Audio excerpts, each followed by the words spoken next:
mengenalkan diri. Nama saya Gede Satria, jabatan ahli pertama penata layanan operasional, bagian PAUD dan Dikmas, unit kerjanya di Dinas Pendidikan Kebudayaan Pemuda dan Olahraga, khususnya di seksi Dikmas.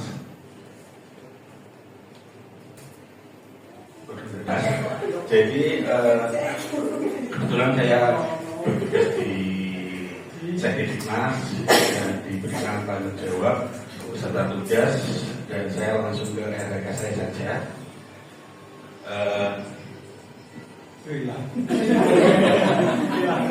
Tentang kepengurusan perizinan, perencanaan melaksanakan sosialisasi persyaratan pembuatan SK perizinan non formal. Pelaksanaan studi dokumen proposal itu meliputi dari sarana prasarana, terus ada izin yang paling terbaru itu kan di IMB serta NIB yang harus berverifikasi langsung. Visitasi kunjungan ke sekolah untuk melakukan verifikasi dan validasi data.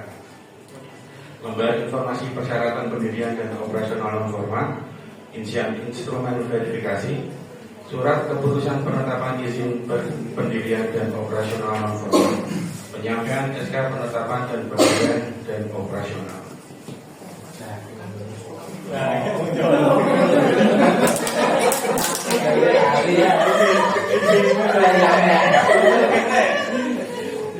Untuk kegiatan dari pendirian izin operasional yaitu adalah terbit SK izin pendirian dan SK izin operasional non formal. Penerapan nilai-nilai sekolah memahami dan memenuhi kebutuhan masyarakat, berorientasi pelayanan, melaksanakan tugas dengan kualitas terbaik atau kompeten, serta terbuka dalam bekerjasama untuk menghasilkan nilai tambah kolaboratif. Jadi pelayanan izin non formal itu. Nah, setelah izin itu dikeluarkan oleh Dinas Pendidikan, selanjutnya ada pengajuan NPSN Lembaga Pendidikan.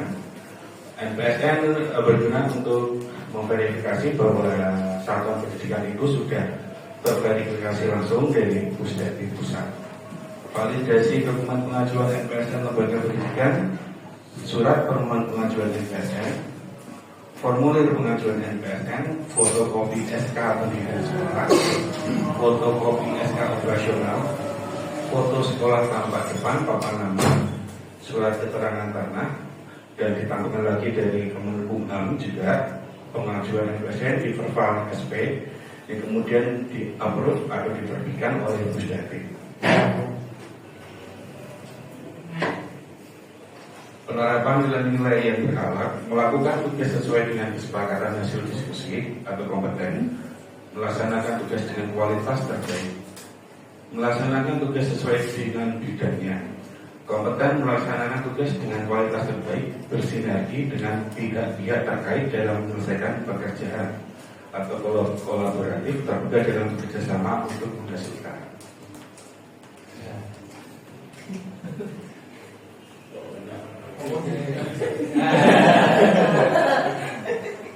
Pengelolaan dana bantuan operasional satuan pendidikan masyarakat ada perencanaannya, yaitu sosialisasi petunjuk teknis pengelolaan dana BOP non formal, penyiapan materi, undangan kepada satuan pendidikan, dan pelaksanaan sosialisasinya. Pelaksanaan ada beberapa tahapan. Yang satu, verifikasi ARKAS, memastikan seluruh satuan pendidikan non formal telah mengunduh aplikasi ARKAS versi terbaru, memastikan satuan pendidikan telah melakukan perencanaan anggaran, pengecekan penangkatan dan rekening yang telah sesuai dengan juknis RKAS, verifikasi pengajuan perencanaan anggaran satuan pendidikan pada aplikasi Pangkas, dan diverifikasi laporan pertanggungjawabannya. Dan ada tahapan lagi, melakukan pengecekan kesesuaian dana di banker penerima BOP dan PKU, melakukan pengecekan kesesuaian belanja modal dengan buku-buku manfaat, PKU buku manfaat, melakukan pengecekan pembayaran pajak dengan buku pajak, memastikan sekolah telah mencatat barang habis pakai dan pengecekan kesesuaian belanja barang dan jasa. Output dari kegiatan tersebut, setiap satuan pendidikan memahami aturan terbaru dan berlaku saat ini dengan mengelola dana BOP non formal. Satuan pendidikan dalam perencanaan penganggaran telah sesuai dengan aplikasi atas. Laporan pertanggungjawaban sesuai dengan jenis yang berlaku. Dari penerapan itu, nilai-nilai yang kita terima melaksanakan tugas dengan jujur, bertanggung jawab, cermat, disiplin, dan berintegritas tinggi. Menggunakan kekayaan dan barang yang dikira secara bertanggung jawab, bisa efisien dan efektif. Serta prinsip kompeten di mana kami selalu mengembangkan diri mengikuti aturan teknologi terbaru sehingga memenuhi prinsip akuntabel, kompeten, dan adaptif.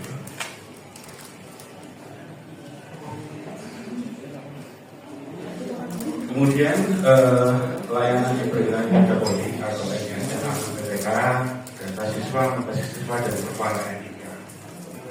Kegiatan dan perencanaan adalah sosialisasi dan modifikasi terbaru, pengumpulan materi sosialisasi, adanya undangan untuk pelaksanaan sosialisasi, kegiatan monitoring dan evaluasi dan pendidikan non formal.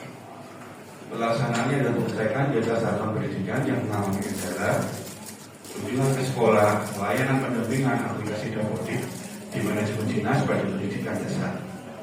Memastikan setiap satuan pendidikan telah mendownload dan menginstal aplikasi Dapodik versi terbaru. Memastikan setiap satuan pendidikan telah membuat ronde sesuai dengan pengajuan.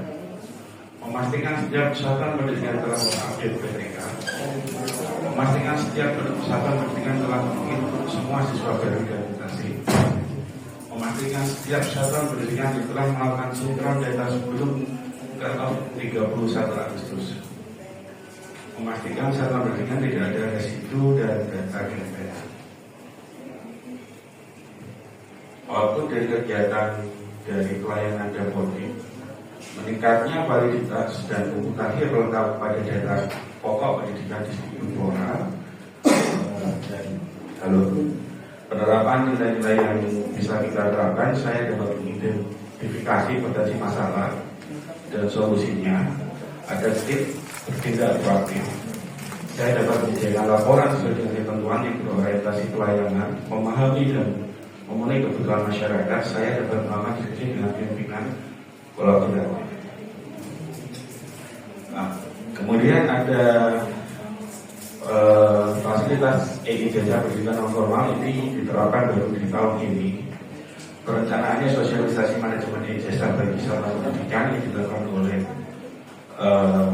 manajemen khususnya di paket C. Pelaksanaannya alur data sampai dengan ijazah siap cetak.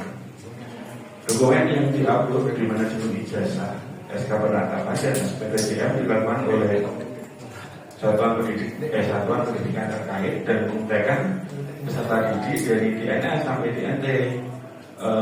Kita bisa yang memeriksa dari dinas pendidikan sendiri. Setelah dengan sampai di DNT, persetujuan dan penerbitan nomor ijazah dan siap dicetak untuk disalurkan ke satuan pendidikan masing-masing. Perbaikan ijazah bisa diperbaiki melalui manajemen ijazah dan nanti dari pihak dinas mengapprove atau ada kesalahan yang ada di ijazah tersebut. Dan mungkin itu saja yang bisa saya sampaikan, Ibu. Ada pertanyaan dari teman-teman atau tambahan sedikit dari Ibu ada? Ya, silakan teman-teman, ada yang mau bertanya untuk Mas Galip atau sudah jelas sekali? Kalau nggak ada, saya yang tanya boleh? Boleh. Oke. Mas Galip, kebetulan ada beberapa organisasi yang saya ikuti yang bergerak di bidang tersebut. Kira-kira berapa jumlah PKBM, karena banyak pertanyaan di bawah itu mengenai PKBM tersebut gitu. Jumlah PKBM dan SKB yang ada di Kabupaten Semarang. Baik, Ibu Binda izin menjawab. Untuk PKBM kita tersebar di 19 kecamatan, cuma tidak semua kecamatan ada. Jadi ada total semuanya 22 PKBM yang ada di Kabupaten Semarang. Dan 2 SKB yang dari negeri ada di Ungaran sama di Susunan. Kalau misal PKBM itu kan kita kan wilayahnya luas 19 kecamatan ini. Mengantisipasi PKBM yang tadi ada berapa Mas Pak? Ada 22 tapi itu belum menyebar di rata di 19 kecamatan ini. Iya. Itu apa ya?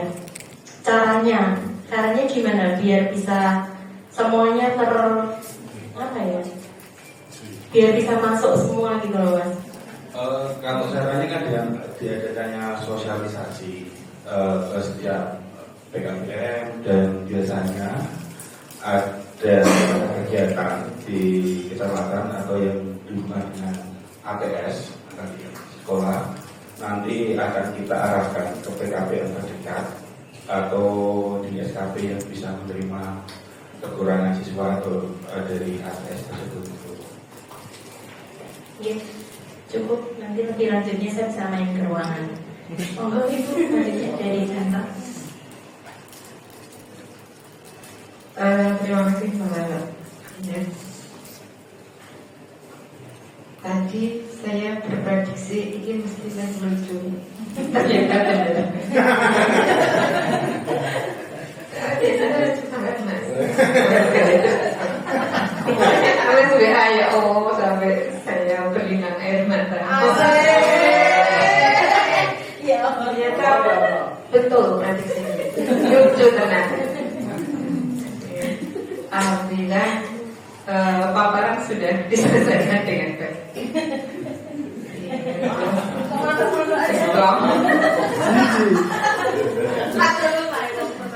Saya pikir tadi mau ditutup dengan terima kasih Ibu Minister. Terus berpantun apa piye? Tunggu pantun.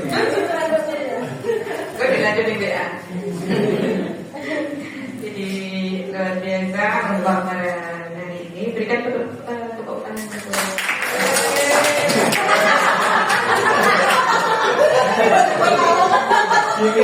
coba saja lihat wajah beliau saat melucu. Saya nggak ada lucu-lucunya, malah lucu banget.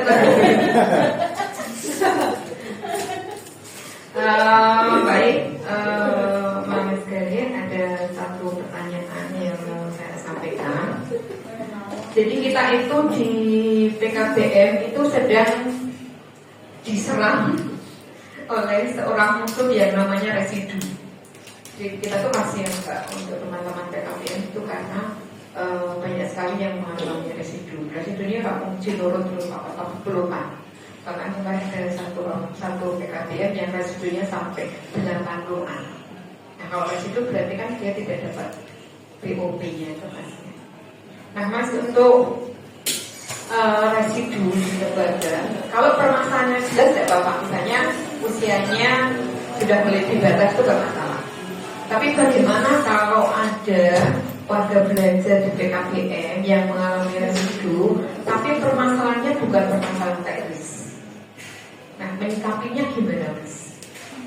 Ini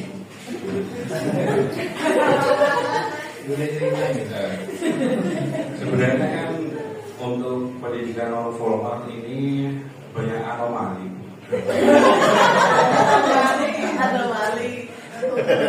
Karena dari faktor usia, terus dari faktor non teknis lainnya. Alhamdulillah untuk penyelesaian untuk yang non teknis, saya itu mengkoordinasikan ke tim pusat Pusdatin untuk membantu penyelesaian residu itu yang berkaitan dengan yang tidak berkaitan dengan itu kependudukannya. Soalnya nanti kalau di kependudukan kan kita kerjasamanya dengan kependudukan. Nah, kalau untuk menangani residu yang dalam arti bisa diselesaikan dengan Pusdatin itu nanti saya soundingkan ke sana. Dan alhamdulillah untuk kemarin untuk kasus pertama di manajemen ijazah yang baru itu kan alhamdulillah kita 0% residu karena itu Bu, kita urus bareng-bareng untuk diselesaikan di sana.